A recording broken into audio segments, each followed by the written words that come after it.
Protéger les Français contre l'inflation, c'est le combat prioritaire du gouvernement selon Bruno Le Maire.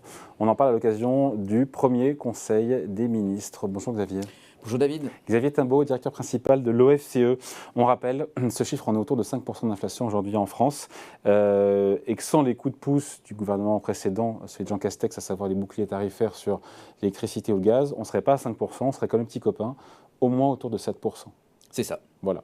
On sera encore un petit peu en dessous, mais pas loin des petits copains. Quand même. Vous avez assez bien résumé la situation, David, comme toujours. Oh, mais pas trop d'infos. oui, on est dans une situation de ce point de vue-là qui est assez marquée, on va dire. C'est-à-dire qu'on n'a pas connu depuis longtemps de telles évolutions de prix qui sont liées à des phénomènes qui sont assez bien identifiés, mais évidemment qui se traduisent par des pertes de pouvoir d'achat qui ne sont pas négligeables. Et ce n'est pas fini parce qu'on ne sait pas encore où se trouve le pic d'inflation. L'INSEE nous dit que on sera à 5,5%, encore une fois au mois de juin. Mais si on rajoute les 2 points de plus qu'on devrait avoir, qu'on n'a pas grâce aux mesures du gouvernement, on est à 7,5% là pour le coup. C'est ça, donc des évolutions effectivement qui sont préoccupantes pour beaucoup de Français. Sans savoir encore une fois si on atteint le pic, si on va rester sur un pic, tout ça, voilà, même ça c'est aléatoire. Alors c'est aléatoire parce que pour différentes raisons, mais parce que en fait les causes de cette hausse des prix, de cette inflation, elles sont d'une part la sortie de la crise Covid, avec une reprise de la demande dynamique, pas d'investissement pendant 1 an et demi ou 2 ans dans un certain nombre de secteurs, en particulier dans le secteur de l'exploration pétrolière, des difficultés dans les chaînes de valeur et d'approvisionnement qui sont encore liées à des mesures de restriction dans certains pays, par exemple la Chine avec la stratégie zéro Covid. Donc tout ça a rendu la sortie de crise Covid déjà assez marquée sur le plan des évolutions de prix. Mais évidemment, l'ouverture de l'invasion de l'Ukraine par la Russie a très largement amplifié tout ça, avec une tension qu'on n'avait jamais vue sur le prix du gaz. Et qui commence à avoir des conséquences, encore une fois, sur la consommation des Français. On a les premiers chiffres, on voit l'atterrissage, parce qu'évidemment, les salaires n'augmentent pas aussi vite que les prix, et donc il y a des pertes de pouvoir d'achat, et donc il y a des trucs pour lesquels on ne dépense pas, on fait attention. C'est ça, au premier trimestre, de l'année 2022, on vient d'avoir les chiffres de l'INSEE, la consommation en volume baisse de 1,3% sur le trimestre, ce qui est un chiffre assez important. Et c'est lié principalement à un effet prix. Donc ce n'est pas des chiffres aussi importants, parce que quand on le regarde en rythme trimestriel et pas en glissement, et qu'on le regarde sur le déflateur de la consommation qui inclut aussi beaucoup plus de produits, dont les loyers par exemple, ça amortit en grande partie l'effet sur la consommation. Mais on a la consommation pique du nez, pardon, je le coupe un peu. Mais elle baisse en volume de 1,3%. Voilà. Oui. Donc c'est tout à fait notable.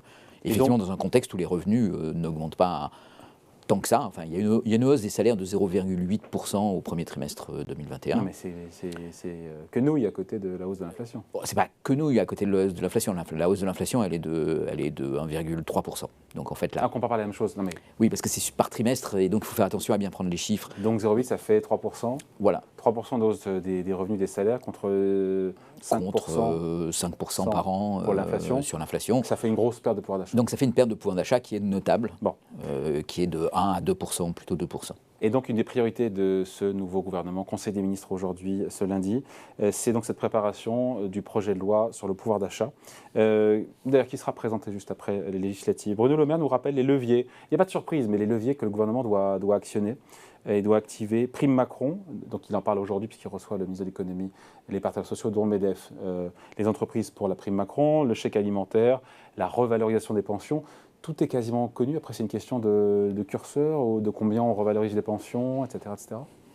Oui, alors c'est vraiment une situation compliquée pour un gouvernement, parce que d'un côté, on pourrait se dire, bon, c'est pas difficile, il y a de l'inflation, c'est avéré, donc ce qu'on va faire, c'est qu'on va augmenter les revenus par les pensions, en les indexant, par le salaire minimum pour protéger les salariés du bas de l'échelle de la distribution des revenus, mais aussi les minima sociaux pour les protéger. Voilà, donc on va augmenter tous les salaires, et puis advienne que pourra. Alors, c'est une possibilité, mais ça a 2 inconvénients. D'abord, ça coûte assez cher. Oui, mais vous le savez, 2022-2023... les règles européennes sur les déficits budgétaires Il n'y en a plus. Il n'y a plus de règles, mais on reste quand même dans un univers où on fait des comptes et où on regarde à la fin de l'année ce que ça fait sur le déficit. Et voilà. Alors, donc, ces éléments peuvent coûter assez cher, en particulier quand il s'agit des salaires payés directement par l'État ou par les pensions de retraite, parce que ça va accroître les déficits. Donc, c'est des éléments qui viennent peser sur d'autres éléments. Alors, peut-être que le gouvernement se dit, ça nous permet aussi de bien justifier pourquoi on veut reculer l'âge de la retraite. C'est précisément pour pouvoir tenir cet équilibre entre, d'un côté, le pouvoir d'achat de ceux qui partent à la retraite et la soutenabilité du système de retraite. Donc, bon, ok, ça c'est des mesures. Il y a d'autres mesures qui ont été prises et qui coûtent horriblement cher, qui sont toutes les mesures qui visent à agir un peu à la source, en quelque sorte, en bloquant les prix, où la ristourne sur l'essence. Mais là, on a quand même, depuis le mois de septembre, déjà mis 30 milliards d'euros sur ces questions. 26 milliards d'euros. Donc c'est dans ce sens-là. Est-ce qu'il a les marges de manœuvre sous le nouveau gouvernement pour en mettre autant sur la table que ces 26 milliards faits depuis 9 mois Sachant qu'on est censé faire 5% de déficit public. Voilà, c'est ça. Cette année, et c'était avant le ralentissement de la croissance. Vous avez donné à peu près l'équation. Alors, les règles européennes vont être suspendues, mais avec des chiffres pareils. C'est-à-dire ça représente un point de PIB, en gros, de dépenses supplémentaires, qui pourraient être doublées. Donc, ça ferait 2 points de PIB de déficit en plus. On devait être en dessous de 3. Avec 2 points de plus, on sera très largement... En dessous de 3, mais dans vos rêves Juste en dessous de 3. En termes de déficit public On devait. Non, mais aujourd'hui, la projection du gouvernement, de l'ancien gouvernement, c'était 5% pour cette année. Oui, on sait qu'on n'y sera pas. Avec ces mesures supplémentaires, et donc oui, on n'y sera pas. On sera proche de 6 ou de 7. Et même si les avec règles, le ralentissement de la croissance. Même si les règles sont suspendues, ensuite, ça veut dire que dès qu'elles reviendront en œuvre, il va falloir réduire le déficit et passer de 6% de déficit à 3% de déficit. Donc il n'a pas les moyens de mettre autant sur la table qu'il n'a mis depuis 9 mois il peut le faire, surtout s'il doit réagir à une montée de la protestation de la grande sociale et qu'il y a des demandes d'équilibre et de justice qui se font jour à laquelle on ne peut pas répondre autrement. Mais ça aura des conséquences en 2023, en 2024, parce que ça va nous projeter dans une zone de déficit très élevée et il va falloir atterrir par rapport à tout ça. Donc ça va être compliqué. Ouais. D'où la contradiction. Enfin, moi, je pointe une contradiction quand j'entends Bruno Le Maire nous dire que les dépenses que nous engageons sur le pouvoir d'achat ne nous empêcheront pas de respecter nos engagements sur la baisse de la dette publique et surtout la réduction du déficit public. Moi, je me dis qu'il y a un arbitrage qui doit être fait entre les deux. On ne peut pas suivre ces 2 lièvres à la fois. On peut pas. Il y a pour moi une contradiction. C'est 2 lièvres à la fois. Et puis surtout, il y a un moment où on ne pourra pas, à force de dire qu'on va tenir nos engagements et qu'on ne les tient pas, il va falloir qu'on explique quels sont nos engagements et qu'on les tienne. Et c'est ce moment-là qui va être un peu compliqué. Voilà, sachant qu'on a toujours l'exemple de l'Allemagne qui, dans ces affaires-là, est plus rigoureuse que les autres pays. Alors, ça se fait au détriment du pouvoir d'achat des consommateurs. Il n'y a pas de miracle. Consommateur allemand. Consommateur allemand, mais qui est plus rigoureuse et qui, à la fin, dit vous avez qu'à faire comme moi, plutôt que d'être aussi dispendieux quand ça va mal en la matière. Bon, parmi les propositions, sinon, pour soutenir, parce que c'est la priorité numéro 1 de ce nouveau gouvernement, la lutte contre l'inflation et protéger les Français, on a eu Elisabeth Borne qui nous a dit, lors de sa première interview sur TF1, qu'elle n'a pas masqué trop les réserves qu'elle avait sur le fait de geler les loyers. À tort ou à raison? Elle dit qu'il faut se méfier des fausses bonnes idées. C'est un peu le problème dans lequel on entre aujourd'hui avec ces hausses de prix. On a un certain nombre de mécanismes d'indexation qui sont relativement importants dans l'économie et qui sont des contrats, en fait, qu'il s'agit de respecter. Il y en a un, c'est l'indexation des loyers sur l'inflation.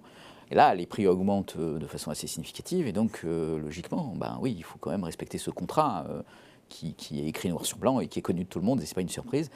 Voilà, alors, sauf que dans un moment comme ça de hausse des prix très vigoureuse, on peut se dire, ça va venir se rajouter, ça va accentuer la demande sociale. Et puis, si on bloque les loyers, c'est un moyen, sans que ça coûte grand-chose au gouvernement, de ne pas alimenter cette spirale inflationniste qui est en train de se mettre en place. Et puis, qui est-ce qu'on fait payer? Ce qu'on fait payer, c'est les propriétaires des logements en question, en espérant qu'eux ne seront un peu moins vocaux. Donc à tort, une solution qui n'a pas la faveur de manifestement d'Elisabeth Borne. Il y a un élément qui peut justifier ça, qui est l'élément sur lequel on dit, mais c'est très difficile à dire et à assumer pour un gouvernement aujourd'hui, mais qui serait de dire, en fait, ces hausses de prix sont plutôt temporaires. Et donc, ce qu'il faut éviter, c'est un espèce d'effet de cliquet. C'est-à-dire, les prix augmentent de 4%, 5% cette année, mais les prix de l'énergie, ils vont redescendre. Le prix du gaz, il ne va pas rester à 100 € le mégawattheure tel qu'il est aujourd'hui. Donc ça ne sert à rien d'en faire Et quand des il va caisses. redescendre à 20, surtout, ce qui va se passer, c'est qu'on va avoir des évolutions... S'il redescend. bloqué. S'il redescend à 20, vous avez raison, il faut être prudent. Vous avancez un peu là. Oui, non, mais vous avez raison. Quand il redescendra à 20, dans un mois. À supposer qu'il redescende à 20, si vous préférez, à ce moment-là, on aurait des évolutions de prix négatives.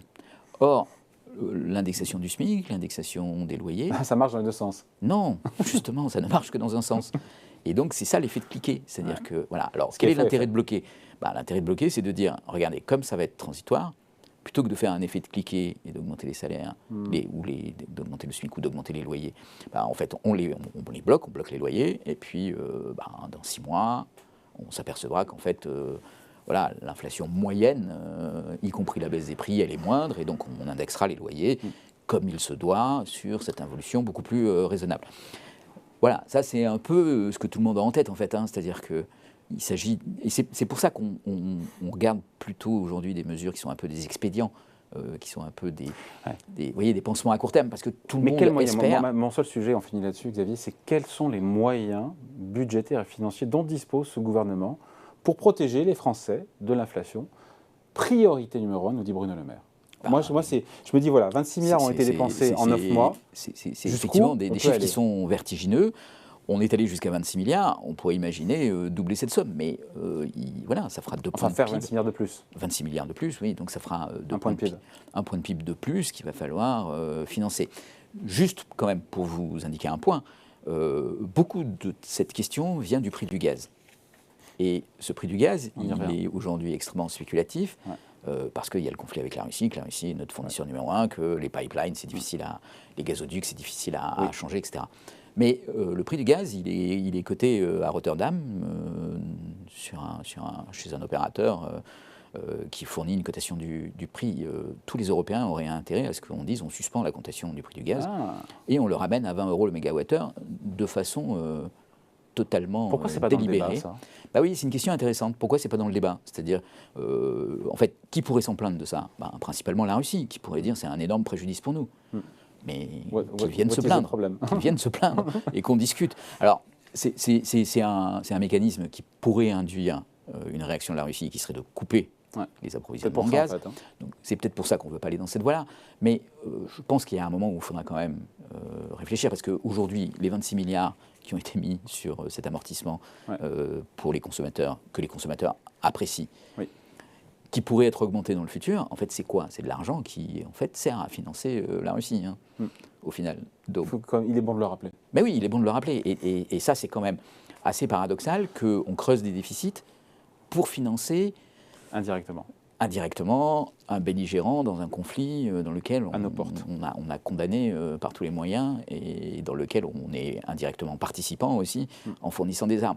Il y a un problème de logique dans cette histoire, on va le dire. Un minimum. Un minimum.